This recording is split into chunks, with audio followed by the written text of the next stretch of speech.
Arena do Gol, aqui de volta, agora falando do Campeonato Brasileiro, dessa rodada, em que rodada, hein? Algumas polêmicas, muitos gols, mas uma excelente rodada, né? Flamengo que perdeu a classificação ali a classificação não, a posição do primeiro no campeonato pro Botafogo, mas depois joga contra o Grêmio e volta volta a primeira, né? Foi um jogo de decisão já ali no Campeonato Brasileiro, porque ninguém agora que tá lá no topo quer deixar a peteca cair, né? Como a gente fala por aí, né?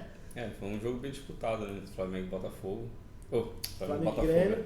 A liderança entre Flamengo e Botafogo, né? Porque o Botafogo vem bem também, não tá ruim. Ganhou de 1-0 do Fluminense. Jogo, placar apertado, né? E um placar apertado que até o próprio Fernando Diniz disse que o Botafogo merecia ter feito mais gols, porque foi realmente uma diferença boa em campo ali, nos resultados, nas estatísticas do jogo. Quando o treinador do time adversário reconhece que o time dele tinha que ter perdido demais, exatamente. É complicado, né? Ele sabia que... Só que isso está custando caro para o Fluminense, né? O Fluminense agora, que é o primeiro ali fora da zona de rebaixamento, com apenas 1 ponto de diferença, junto com Corinthians, Vasco e Grêmio, da zona de rebaixamento. Tá bem apertado esse final ali de tabela do Campeonato Brasileiro. Mas o Fluminense, aparentemente, na Libertadores um pouco melhor. Mesmo que tiver... Tá no início ainda do Brasileiro, né? Sim, ainda tem muita coisa. Não tá tão coisa. distante assim. Mas se não correr atrás de ponta agora, vai ficar complicado depois. Fica difícil, né? Uma coisa é disputar o Brasileiro, né? Como você citou. E Libertadores é outro campeonato. Lá agora é mata-mata. Exatamente. Lá não tem ponto. E ninguém vai cair. Se chega ao ponto de uma diferença dessa que o Fluminense está no Campeonato Brasileiro, na tabela, do meio e do topo, não é só do topo não, porque o meio aqui com 10 pontos acima do Grêmio, o Fluminense com quase a metade com 6 pontos. Se chega o Fluminense numa próxima rodada, sai na Libertadores e numa situação dessa no Campeonato Brasileiro, o negócio fica feio pro Fluminense. Fica feio. E o Fluminense está vendo os times lá da frente disputarem, né? Estão jogando ponto na frente, está ficando com uma diferença muito grande. E ainda digo mais, né? O atual campeão da Libertadores talvez não consiga nem chegar perto da Libertadores no ano que vem, caso se desclassifique. Caso não consiga passar para a próxima etapa da Libertadores. Porque corre o risco, né? Não sabe se vai ser campeão de novo para poder ganhar outra vaga. Mas o brasileiro tem que correr atrás. Claro, tem muito tempo ainda, mas eu acho que tem que começar a acertar de agora. Exatamente. Tivemos aqui Atlético Goianiense e Corinthians, 2-2, o Corinthians ganhando de 2-0 não para afastar a crise, porque é uma crise financeira, isso ainda tem muita coisa para desenrolar, mas pelo menos para dar um salto na tabela ali e fugir dessa zona de rebaixamento. E aí vai aos 47, pênalti para o Atlético Goianiense, gol, e empata o jogo e mantém a sua posição lá embaixo também, a 1 ponto apenas da zona de rebaixamento. O Corinthians precisando de pontos, estava ganhando 2-0. Acomodou no jogo, na verdade. Acomodou no jogo 2-0. Primeiro tempo todo, acabou 2-0. Mas não parou de buscar resultado. Foi pra cima, conseguiu o primeiro. Ao fim da partida, né? Conseguiu o pênalti aí, empatou essa partida, mas era pra ter perdido. Era pra ter perdido, né? Se continuasse mais um tempo de jogo, talvez o Coringão ali tomava uma virada. Aí a coisa ia ficar ruim pra... Aí a crise ia complicar mais ainda. Juventude e Vitória, um jogo de 1-1. Não mudou muito a posição dos times aqui na tabela. O Juventude continuou em 12º, né? E o Vitória lá embaixo, o último do Campeonato Brasileiro, com apenas 3 pontos e nenhuma vitória, são 3 empates do Vitória. O Vitória aí que já está se mostrando já um time da Série B do ano que vem, né? Candidato a cair novamente. Dificilmente voltar de onde vem. Dificilmente uma recuperação, né? O Botafogo e o Fluminense, como nós já falamos, 1-0 para o Botafogo. Já o Bragantino perde para o Atlético Mineiro de 2-1. Aqui já um jogo bem mais intenso aí de talvez disputa daqueles que vão ficar ali na parte de cima da tabela, né? O Atlético Mineiro está buscando resultado. Foi jogar fora, claro. Exatamente. O Bragantino jogando em casa, mas o Atlético veio buscar os 3 pontos. Conseguiu. E o Atlético de 5 vitórias invicto, né? São 3 vitórias e 2 empates. O Atlético quer chegar no Brasileiro também para disputar esse título também, não vai ficar para trás não. O Atlético que subiu 2 posições com essa vitória no Campeonato Brasileiro e agora se encontra em 8º, a apenas 1 ponto acima do Bragantino, que foi o time aí que eles ganharam. Logo após isso tivemos Cruzeiro 2, Cuiabá 1. Aqui já o negócio pegou, hein? O Cruzeiro ganhou bem, o time já se mostrando bem melhor, né? Depois dessa mudança de SAF, desses investimentos, contratações que vem fazendo. Um time já diferente em campo. O Cruzeiro deu uma melhorada. deu uma melhorada aí, tava ruim das pernas, né? Mas conseguiu umas vitórias aí consecutivas e esse placar ainda foi magro. Contra o Cuiabá. Foi, né? Foi magro. Cuiabá também, que é acima do Vitória lá na tabela, né? Se mostrando já também, talvez aí com uma pequena chance de se manter na Série A. Cuiabá só teve uma vitória. Só uma vitória. Um jogo, uma vitória só. Uma vitória e um empate. Isso mantendo esses 4 pontos. São Paulo e Inter, uma grande polêmica. Um jogão de bola, apesar do 0-0, mas o São Paulo faz um gol e tivemos a polêmica do VAR com relação ao impedimento e que ficou aparentemente algo meio inconclusivo, né? Ali na hora tiveram que se posicionar, anularam o gol, mas agora está rolando até processo, talvez até algo um pouco mais avançado aí de São Paulo, para provar que não estava impedido e o gol não poderia ser anulado. Esse jogo aí, 0-0, não era para ter acabado 0-0. Não era para ter sido 0-0, né? Porque ali foi inconclusivo, né? A imagem que eles mostraram, um mostra que estava impedido, o outro mostra que não. Que não estava, né? Fica confusa, né? Claro, também a decisão ficou com o árbitro. Fica no árbitro. No campo. E pior para a torcida, né? Porque daí imagina, você tá lá no estádio, não só no estádio, mas torcedores dos clubes como um todo, e aí você vendo essa situação e tem que tomar uma decisão e a decisão ela passa a ser negativa. E aí prejudica não só o clube ali, mas até os torcedores também, né? Que vão lá torcendo, né? Que vai até o estádio. São Paulo foi lá para arranjar os 3 pontos. Não tem nada a ver com isso. Não foi para brincar, né? Claro. Infelizmente não foi dado não dessa forma, né? Exatamente. O Flamengo e Grêmio, como nós já citamos, tivemos também lá no Maracanã. Quem nos acompanha aí no Instagram pôde ver os nossos vídeos ao redor do Maracanã, junto com os torcedores. A torcida do Flamengo fazendo a diferença mais uma vez no Maracanã. Todos os jogos do Flamengo, a torcida vem em peso, mostra que o Flamengo não está de brincadeira, não foi só uma mudança econômica, uma mudança na diretoria, nos jogadores em campo, mas o Flamengo com a torcida lá bem animada, estádio lotado, e a torcida do Grêmio também compareceu, teve lá o seu espaço também. Isso aí foi uma partida boa. Jogão, né? Vi do início ao fim. Logo no início, né, 2 jogadores do Flamengo se machucaram. Sim. O Tite teve que substituir, já quebrou o esquema dele novamente. Claro. Já veio com um time um pouco diferente a campo e ainda perde 2 jogadores. Ele veio com estratégia. Sim. Ali foi quebrado, ele tem que tirar da reserva e colocar lá. Para colocar. Claro, quem entrou, supriu. Supriu. Mas o resultado aí pra mim foi pouco ainda. Não, e 2-0. E 2-0 não era um Grêmio apático. Não. O Grêmio também veio pro jogo, não veio para ficar na retranca. Só esperando o Flamengo. Só esperando o Flamengo, ele veio pro jogo, né? Não foi um jogo apático. Porém, no finalzinho o Grêmio arranca esse gol aí do Flamengo. E detalhe aí nessa partida que o Flamengo jogou com 4 zagueiros no campo, né? Tinha 4 zagueiros em campo. Isso aí é uma forma de jogar do Guardiola, né? Alguns comentaristas até falaram, né? O Flamengo do Guardiola veio de uma forma diferente. Ele joga com 3 zagueiros. Sim. Uma na lateral esquerda e 2 na lateral, fechando ali na zaga, né? Exatamente. Mas essa partida aí foi boa. O Flamengo poderia ter ampliado mais, mas o importante era os 3 pontos. O Flamengo conseguiu, né? Luiz Araújo entrou bem na partida. Entrou bem mais uma vez. Fez os 2 gols aí da vitória e o Flamengo conseguiu esses 3 pontos para poder estar seguindo firme na liderança. Sim, Luiz Araújo que aos poucos vem se destacando também, né? Tivemos Atlético Paranaense e Criciúma, 3-1 para o Atlético Paranaense. Aqui já é um jogo mais tranquilo, mais leve para o Atlético Paranaense. Criciúma que é o primeiro da zona de rebaixamento, com 5 pontos atrás do Fluminense, como nós citamos também. E o Atlético Paranaense vai chegando, né? Já está em 4º lugar ali, subiu uma posição, vai chegando lá nas cabeças também aí para Libertadores, para se manter aí nessa etapa, né? Um pontinho da liderança. Um pontinho só, exatamente. Tem 16 pontos. Tá colado. Tá no retrovisor. Tá no retrovisor.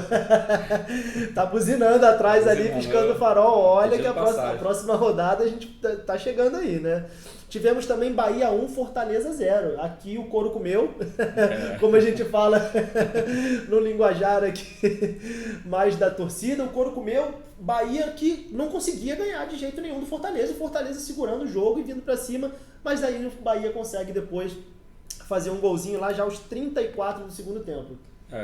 Ganhou de 1-0, mas o importante é os 3 pontos. Exatamente. Brasileirão é um campeonato longo que vale a vitória. Ponto corrido aí. Qualquer 1-0 já. Se o Flamengo ganhasse todos os jogos de 1-0, era campeão. Era campeão. Claro que quando. Mesma coisa dos outros. Claro que às vezes um 1-0, dependendo do jogo, ele mostra um mau resultado dentro de campo. Que o time não joga bem, o time vem apático, às vezes com muitas falhas. Porém, não foi esse caso aqui do Bahia e Fortaleza, porque foi um jogo disputado, um jogo truncado. O Fortaleza tem uma grande equipe, montou Exatamente. um time, reestruturou um time, né, para disputar esses campeonatos. Brasileiro, Copa do Brasil, todos eles. Fortaleza que tem 10 pontos no campeonato e se encontra em 11º aí na tabela. Tanto que do Nordeste, né, é o time que mais participou agora de campeonatos internacional, né? Sim. Assim dizendo, com a Sul-Americana, Libertadores. Foi Fortaleza, Sul-Americana, já vem disputando. Né? E tivemos Palmeiras 2, Vasco 0, um Vasco bem diferente em campo, perante ao jogo do Flamengo, mas com muitas falhas ainda, muitos erros de passe, muitas falhas, porém o Vasco teve alguns ataques também importantes ali que quase saiu o gol do Vasco também contra o Palmeiras. O Vasco, assim, em si, o Vasco, eles estão querendo ganhar o jogo, estão partindo para dentro, assim, partindo do adversário, mas o problema é que está faltando peça. Falta muita peça aí, tem jogador de reposição, jogador titular ainda não tem muitos jogadores ali bons, mas infelizmente o Vasco está limitado. Sim.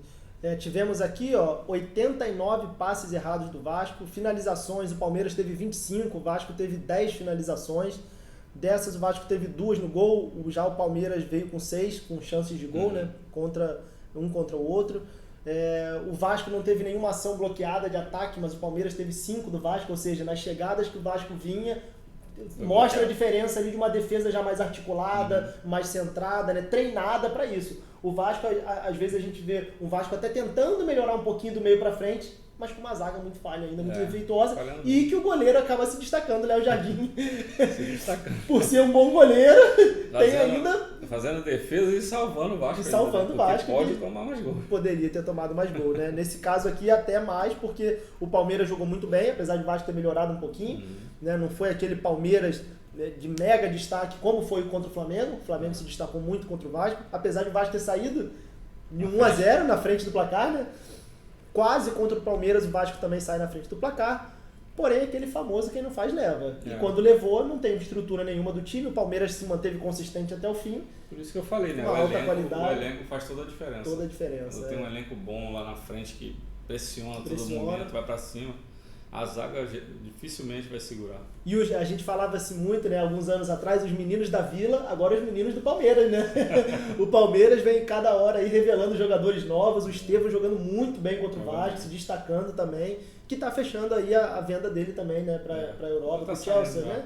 Mal chegou, já tá indo embora. Já está fazendo os exames dele aí para poder ir embora também. Não só mais uma venda do Palmeiras para a Europa, mas de um jogador brasileiro indo para fora, se destacando e tendo a oportunidade de participar de outros campeonatos. Novo, nem participou de campeonato direito ainda. Tá, primeiro brasileiro dele. Primeiro brasileiro. Primeira competição, na verdade. Ele não jogou outros. Tá na Libertadores também. Mas não aproveitou. Ainda não deu tempo, né? Não aproveitou nada ainda. Ainda não deu tempo de chegar. E a 9ª rodada do Brasileirão, que se inicia hoje, aí teremos alguns jogos também que podem mudar a classificação aqui na tabela, né? Teremos o Bragantino e Juventude, Bragantino que joga em casa, no Maracanã, Fluminense e Atlético Goianiense. Esses são os 2 jogos de hoje. O Fluminense que hoje tem que ganhar, né? Eu acho que pra sair dessa situação, o Fluminense ganha hoje. Vai vir para uma decisão, né? Não pode vir da mesma forma que tem vindo nos últimos jogos, né? Claro, tem que vir como se fosse o jogo da Libertadores, talvez, né? Vamos lá pra... Tudo bem que o Atlético Goianiense... Juventude também era pra ganhar, né? Mas exatamente. não ganhou. Exatamente. Aí, senão vai comprometer mais ainda. Eu acho que hoje o Fluminense vem pra ganhar também. Tirar esses 3 pontinhos aí pra poder fugir um pouco do jogando em casa, no Maracanã. Jogando em casa, pressão em cima. Da torcida. Torcida vai cobrar. Torcida vai vir pra cobrar. Vai. Não vai aceitar um time na Libertadores, mas que na zona de rebaixamento. Estou indo mais pra cobrar do que pra torcida. Você é torcedor do Fluminense? Comenta aí a situação do seu time, porque realmente o Fluminense hoje precisa de uma grande vitória em cima do Atlético Goianiense. Vitória vai jogar com o Internacional, Corinthians contra o São Paulo, um clássico aqui que agora pode afundar o Corinthians de vez, hein? Ou pode ser surpresa, né?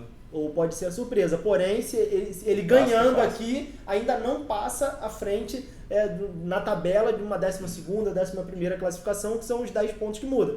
Mas em compensação tá ele, o Vasco, o Grêmio e o Fluminense aí nessa disputa para ver quem se afasta da zona de rebaixamento. Teremos também Atlético Paranaense e São Paulo. Aqui a coisa já... E Flamengo, Atlético Paranaense e Flamengo. São Paulo vai ser contra o Corinthians. Aqui a coisa já fica um pouco agora mais apertada pro Flamengo. O Atlético Paranaense que vem nesse embalo para fixar lá na linha de frente, pontos. jogo de 6 pontos. É jogo de 6 pontos. Porque se o Flamengo ganhar, vai jogar 4 pontos à frente. Isso. Mas se o Atlético ganhar, vai passar na liderança. Ele passa a liderança, fica pertinho, mas passa na liderança, né? Vai ser um jogo bom de assistir. Bom jogo de assistir, né? E Grêmio e Botafogo também, né? O jogo pro Grêmio aqui já passa a ser um jogo igual do Corinthians e do Vasco, o jogo da degola e do Fluminense, né? São os 4 clubes que aqui jogam para sair da degola. Mas é aquilo, o Botafogo também tá vindo para ganhar. E o Botafogo para olha, o Botafogo não tá. O São Paulo para colar na liderança, o Corinthians para entrar no final da tabela. O Flamengo e o Atlético Paranaense disputando quem fica lá em cima. E o Grêmio e o Botafogo também, quem ganhar. O Botafogo volta para a primeira, ou então o Grêmio sai dessa situação ali da zona de rebaixamento. O Vasco que pega o Cruzeiro, apesar de ter passado por crise, SAF, essa situação, mas já vem uma situação melhor que a do Vasco, né? Vem se acertando, né? Vem se acertando. Conseguiu a vitória no último jogo contra o Cuiabá. Também. E creio que vai vir para cima do Vasco para buscar esses 3 pontos aí também. E um acerto que não é só dentro de campo, né? Financeiro, o clube, a estrutura, tudo organizado, novas contratações que vem trazendo um bom resultado também para o clube dentro de campo, como o Cássio e outros que têm vindo. Mas o Vasco já não mostra nenhum sinal dessa recuperação. Apesar de ter o Felipe Coutinho aí na área, quase tudo fechado, mas acho que ainda falta essa definição da SAF do Vasco, né? Sim, para mim, o clube vai andar bem quando tudo estiver bem lá dentro, internamente. É um conjunto, um conjunto. Todo mundo vai andar no mesmo ritmo, todo mundo na mesma direção, para começar a acertar. Porque o Vasco a bagunça está lá dentro. Está lá dentro, Não é no campo. A bagunça está começando de cima para baixo. Vem da diretoria, vem da SAF, vem de salários atrasados, enfim, vem de toda essa estrutura para poder... Enquanto acertar lá, vai continuar isso aí. Exatamente. No Cuiabá e Fortaleza, aqui já um jogo na Arena Pantanal também. E é um jogo aí que pode tirar o Cuiabá também dessa situação ali, até passando Fluminense, Corinthians, Vasco, dependendo dos resultados dos jogos. Pra mim, Fortaleza ganha esse jogo aí. O Fortaleza, né? Ganha esse jogo aí. O Fortaleza que se ganhar esse jogo vai pra 13 pontos e embola o pessoal que tá ali colado na Libertadores. Fortaleza tá vindo pra ganhar. Fortaleza vai na Arena Pantanal, mas não é de brincadeira, né? E teremos também no Heriberto Russo, estádio do Criciúma, é esse mesmo, meu amigo, pra jogar contra o Bahia. Bahia que nós já falamos, né? Vem, como eu tinha citado, né, naquele primeiro vídeo nosso aqui falando sobre o Campeonato Brasileiro, que na minha opinião é um dos clubes que vai disputar esse Campeonato Brasileiro. Eles estão se fortalecendo para isso, vai disputar brasileiro, qualquer campeonato que vier pela frente, eles vão brigar. Inclusive desses clubes que viraram SAF, eu acho que o Bahia é o mais organizado, né? Com uma melhor estrutura ali de organização. Fortaleza também tá bem organizado, né? Bem organizado, né? Exatamente. Tá legal. E aqui um baita clássico entre Atlético Mineiro e Palmeiras. Já esse jogo na segunda-feira, já não vai ser nesse sábado nem no domingo, não vai ser hoje nem amanhã, será na segunda-feira, pela 9ª rodada, Atlético Mineiro jogando na Arena MRV. Atlético Mineiro mordido com o Palmeiras, né? Vários jogos, várias derrotas. Querendo virar essa jogo. Não só no campeonato, mas virar a nível de vitórias também, né? O Hulk vai ficar verde aí desse jogo. Vai vir pra cima do Palmeiras, será um jogão de bola e acompanhe tudo conosco aqui no Arena do Gol. Sejam todos muito bem-vindos e nos acompanhe não só aqui, mas no Instagram também. Você que não nos segue no Instagram, vai lá no Instagram, Arena do Gol TV, e nos acompanhe também, porque lá nós fazemos vídeos ao vivo no Instagram durante jogos que tem aqui no Maracanã, por enquanto aqui no Rio de Janeiro. E em breve aí também, quem sabe, comentando alguns jogos ao vivo no YouTube. Com certeza. Coisas novas estão chegando, hein, pessoal? Sejam todos muito bem-vindos, um grande abraço, Arena do Gol!